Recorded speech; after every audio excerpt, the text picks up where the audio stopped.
Welcome to Gran Turismo PSP Online Software Racing. Yes, folks, I don't even think it's an over exaggeration to say the most underrated feature in the entire game is the software racing. I never did the ad hoc stuff back when there were servers or however ad hoc works. Leave that in the comments because I don't fully even understand that, so I barely even knew of it. I saw a few videos back in the day, but there really only were a few videos back in the day. But as of about 5 years ago, GTPSP started working with the PPSSPP emulator. And like I did in my review explaining it, I'll explain a little bit here. With the emulator itself, you can turn settings on it. It's very much easy enough to run online. And there's tutorials of it, but it probably took me, in a grand scheme of things, both with GTPSP and emulator itself, maybe 5 minutes to get it going. And then I was able to do the various settings for GTPSP to get it set up, which again wasn't too hard. So after that, I was just able to go online and race, go to the multiplayer and do it. So that was amazing. And in general, with this video, I will discuss everything that is in the footage on screen, but it might or might not correlate to what I'm talking about at the time. So take that as you may. But yeah, in general, with the shuffle racing, it is different than GT5. Your GT5, there would be a set performance points, and then there would be a few cars for it, and you could actually kind of memorize the cars per performance point area. With GTPSP, you can literally change it one by one, and it's not even really performance points because that wasn't quite a thing yet. It goes from 300 to 999. It's pretty accurate to GT5 performance points. 300 would be very slightly slower than the K cars from my experience. At 999 is the F1 cars. So thinking of it like GT5 isn't particularly inaccurate, but it is crazy that you can literally change it by one. Obviously, I haven't done enough races to tell exactly what cars you get where, but I will say this for I think it was 500. I was able to get some rally cars, and then like around about 2000 ish. I can't remember the exact year. Jaguar sedan that had like 400 horsepower and drove completely different than those rally cars, and then I get 550, and sometimes it would give me a race car, sometimes it would give me a tuner car, sometimes it would give me a Corvette 01. So there's a whole heck of a heap of the variety with the software racing, but generally speaking, it seems like you're only going to get two cars at a time. While you can do the same points, multiple races, and you get multiple cars throughout, then per race it seems to only give two cars.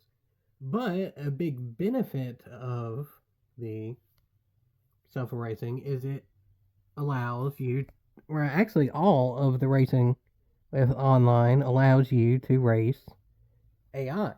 So if you can only get 2 or 3 people in a lobby, you can add AI to fill it out.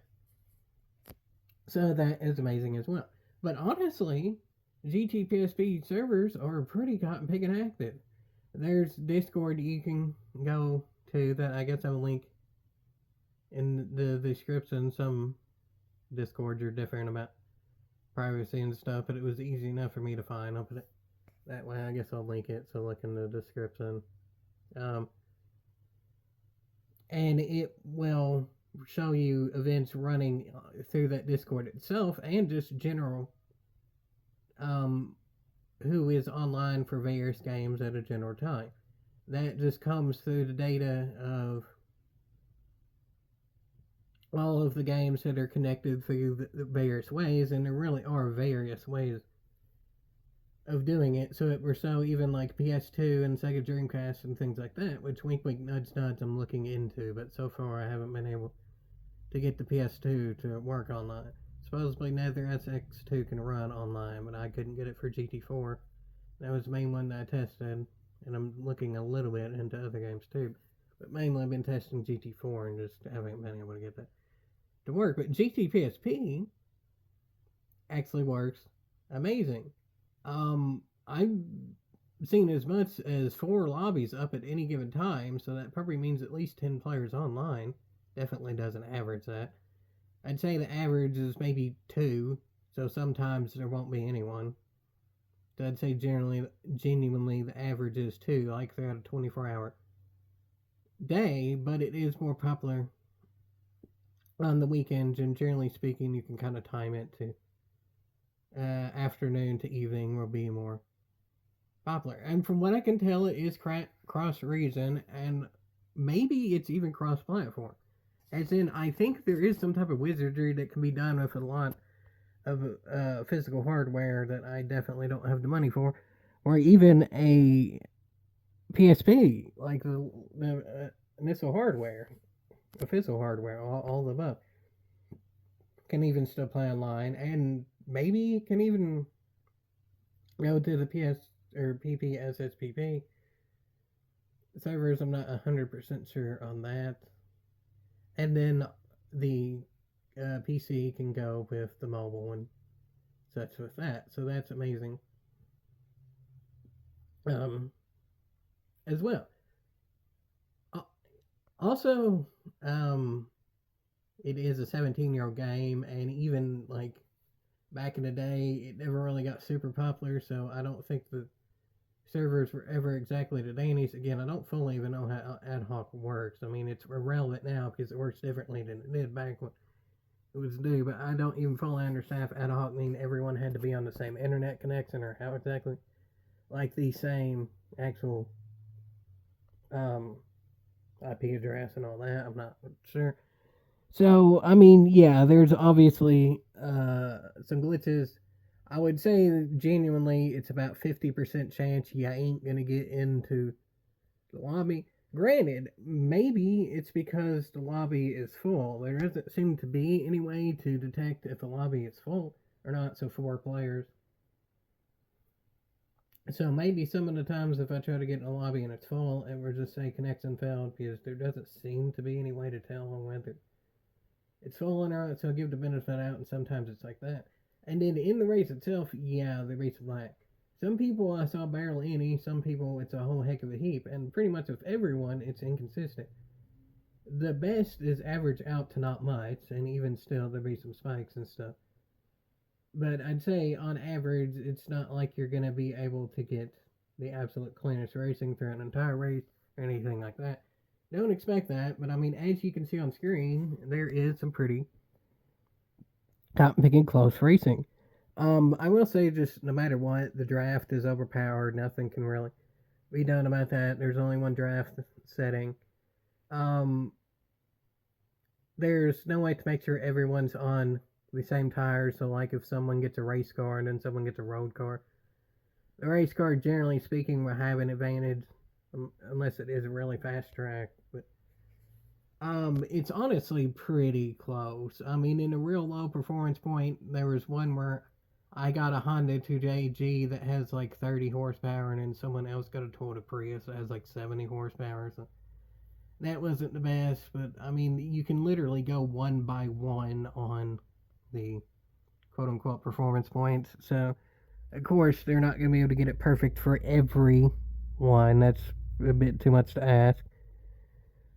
So yeah, I mean, there's some lag and stuff, but it's not perfect. But I mean, generally speaking, you're seeing what's on screen. Also, one of the more popular ways of using it, like I would say at least a third of the lobbies are this, is there's autopilot, which I didn't know about. So people can just turn on autopilot and farm money. In my opinion, that's stupid to do nowadays because there's little cheat codes that can give you all the money and cars you ever want. I mean, there's literally a cheat code from Power and Emirate that unlocked all the cars, and then there's also a different one for a whole heck of a heap of money. I went ahead and did a cheat code for all the cars, so then I could race whoever, whenever online and other than self-erasing, which obviously I will feature too. I will probably do some specialtating and stuff of things that aren't self-erasing. That's for sure. But um yeah, I mean overall of course there's some disconnects. From what I can tell, if it's only two people racing, no matter what, whether you're a host or not, if someone else leaves, it automatically kicks you out, even if you're racing AI. So it's certainly not perfect. It is pretty cotton picking messy, all things considered. But I mean, it's wonderful and fun, and a very much breath of fresh air compared to GT7. It's way different than GT7. I'll put it like that. And all things considered, it's most certainly worth the e-haul. I 100% recommend it. Of all of the platforms I've tried to get online with through emulators, SSPP is by far the easiest one to do. So most certainly I recommend it, and there will almost certainly be more videos to come. So, yeehaw!